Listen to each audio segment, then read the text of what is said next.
Neste dia 8 de junho de 2022, completam-se 40 anos de uma das maiores tragédias da aviação brasileira,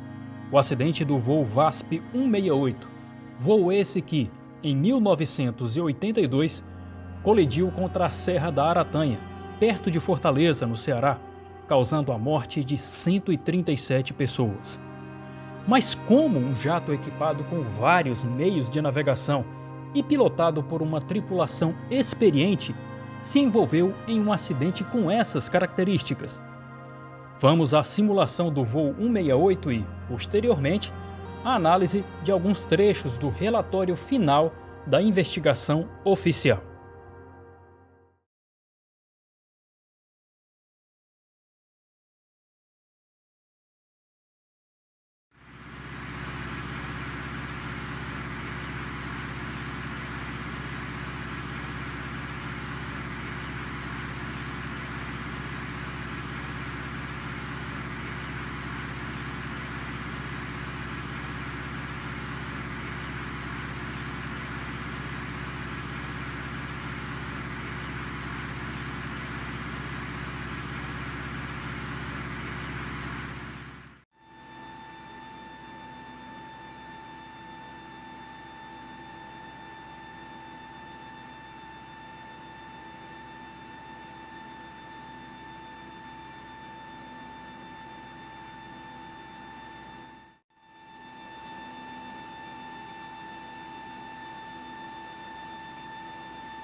O relatório final, divulgado pelo Centro de Investigação e Prevenção de Acidentes Aeronáuticos, o CENIPA, apontou fatores que levam a classificar esse acidente como CFIT, Controlled Flight into Terrain, ou voo controlado contra o terreno, que é aquele tipo de situação em que a aeronave não tem problemas técnicos e a tripulação tem o controle do avião, mas que por algum motivo, um erro de navegação ou de posição, ou até mesmo por influência de mau tempo, por exemplo, acabam colocando a aeronave e seus tripulantes em uma situação de insegurança. O relatório aponta que a tripulação técnica iniciou a descida muito antes do normal e também menciona a possibilidade de que os pilotos tenham decidido executar um procedimento de pouso visual, um circuito de tráfego visual para o pouso no aeroporto Pinto Martins, como mostram esses trechos do documento oficial. O relatório diz o seguinte: quando a 140 milhas fora, o piloto solicitou a Fortaleza o início da descida, no que foi autorizado até o nível de voo 050 ou 5.000 pés, devendo reportar o cruzamento do nível de voo uma centena, 10.000 pés. Consultando-se as tabelas que se encontram a bordo de todas as aeronaves, percebe-se que o início da descida ocorreu 51 milhas náuticas antes do ponto ideal. Pelo Flight Recorder, a descida foi iniciada a 137 milhas de Fortaleza, quando pelas folhas de navegação deveria ser a 86 milhas náuticas. Essa antecipação na descida levou a aeronave a atingir 3.000 pés, que seria, pela carta de tráfego, a altitude mínima para o bloqueio, bem antes da vertical do aeródromo. Durante a descida, quando comparamos a análise do Flight Recorder associada à do Voice Recorder, percebemos o som do Altitude Alert por duas vezes. Uma, quando da passagem pelos 5.800 pés, e a segunda, quando da passagem pelos 2.300 pés. O Altitude Alert soa quando a aeronave está a 800 pés acima da altitude selecionada. Tal fato leva-nos a crer que, após atingir a altitude autorizada, o nível de voo 050, e tendo obtido referências visuais avistando Fortaleza, o comandante optou por continuar na descida para 1.500 pés, que seria a altitude de tráfego visual em Fortaleza. Tal raciocínio fica reforçado quando observamos que o copiloto deixa de reportar o nivelamento no nível de voo 050 e 1 minuto e 12 segundos após, a aeronave prosseguiu na descida com o Altitude Alert selecionado para 1.500 pés. Provavelmente estariam aguardando chegar mais próximo do aeródromo para fazerem o reporte de altitude e a solicitação do cancelamento do plano de voo IFR, que é o plano de voo por instrumentos. Com esse procedimento, a tripulação deixou de considerar não só as restrições impostas pelo controle, que autorizava a descida até o 050,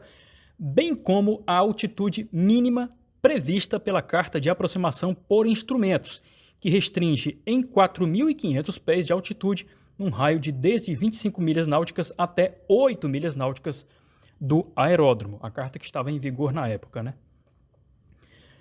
Naquela época, o VOR de Fortaleza, VOR é um auxílio rádio à navegação, ele não havia ativado ainda, não estava acoplado a ele ainda, o DME, que é um sistema de medição de distâncias que fica acoplado ao VOR, mas o relatório menciona que o papapá Sierra Romeo Kilo tinha um sistema inercial de navegação, o que possibilitava aos pilotos saber a distância exata que estavam de Fortaleza. E o relatório também mostrou, do ponto de vista dos conhecimentos da neurociência, o contexto que leva a uma situação com essas características na aviação. O relatório continua.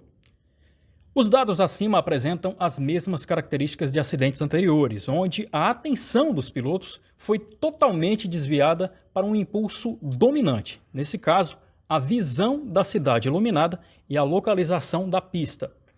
Os outros impulsos sensoriais não receberam a atenção devida.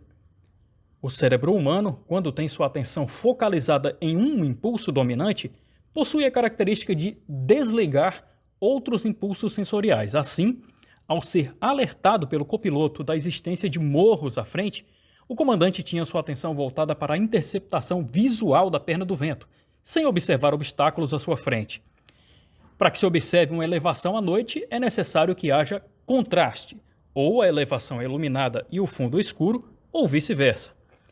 Como na Serra da Aratanha não existe iluminação e sua posição em relação à rota da aeronave fica em uma área escura, não houve o contraste necessário para a observação visual do relevo. Na parte da conclusão, o relatório aponta os fatores que contribuíram para o acidente, elencando o fator humano, que contribuiu na medida em que, durante a descida, o comandante concentra sua atenção na cidade iluminada, desligando-se de outros impulsos sensoriais, tais como observação da distância e da altitude, e também o fator operacional, que contribuiu pelos motivos abaixo citados pelo relatório: deficiente planejamento para a descida, não observância das regras de tráfego aéreo, com não cumprimento das instruções do controle, não observância da altitude mínima de segurança e não manutenção da velocidade prevista para voo em terminal abaixo de 10 mil pés, que é de 250 nós, consubstanciando-se, portanto, grave indisciplina de voo. Falta de disciplina de cabine, não cumprimento das normas operacionais da empresa. Gente, as altitudes de segurança são fundamentais para as operações na aviação. Pegando um procedimento de pouso por instrumentos em vigor atualmente, hoje, em Fortaleza, nós vemos esse círculo aí que delimita as altitudes mínimas por setor, as chamadas Minimum Sector Altitudes, ou MSA. Observem que o setor onde fica a Serra da Aratanha, que é justamente essa parte mais a sudoeste do círculo, tem uma altitude mínima de 5 mil pés, o que dá uma boa margem em relação à serra, cuja elevação é de pouco mais de 2.500 pés, ou cerca de 760 metros, e também provê a separação com outras elevações vizinhas na mesma região. No voo visual, as cartas também trazem informações úteis sobre a distância segura dos obstáculos no solo na região voada. Nessa carta aeronáutica WAC, aparece a informação do valor máximo da cota de elevação desse quadrante, onde fica a região de Fortaleza, que é de 3.600 pés, 3,6 ali na carta, Lembrando que no voo visual o próprio piloto é responsável pela sua separação de obstáculos e de outras aeronaves. Pessoal, uma das coisas que mais se comenta sobre esse acidente, é que o comandante Fernando Vieira de Paiva estava com problemas emocionais, financeiros e que isso teria interferido no acidente, que por conta disso tem gente que fala até hoje em um possível ato suicida, mas o relatório final da investigação oficial é bastante claro ao apontar que não existem evidências de que os problemas pessoais do comandante tenham contribuído para o acidente. Vale ressaltar que hoje dificilmente um acidente como esse aconteceria com uma grande aeronave de passageiros, isso porque os aviões possuem modernos sistemas de alerta de colisão contra o solo, aliados a equipamentos de navegação de alta precisão. Além disso, hoje, o controle de tráfego aéreo de Fortaleza, assim como os aeroportos, as terminais mais movimentadas do Brasil, os principais aeroportos, Fortaleza conta com um radar para acompanhar a posição exata das aeronaves que evoluem na terminal em suas rotas de pouso e também de saída. Então é isso, pessoal. Fica aí a lembrança de todos os que se foram naquela madrugada de 8 de junho de 1982, uma triste madrugada, Que Deus conforte os familiares dos passageiros e dos tripulantes. Estamos chegando ao final do nosso vídeo. Se gostou, deixe o seu like e inscreva-se se não for inscrito ainda. Obrigado pela atenção e até o próximo vídeo.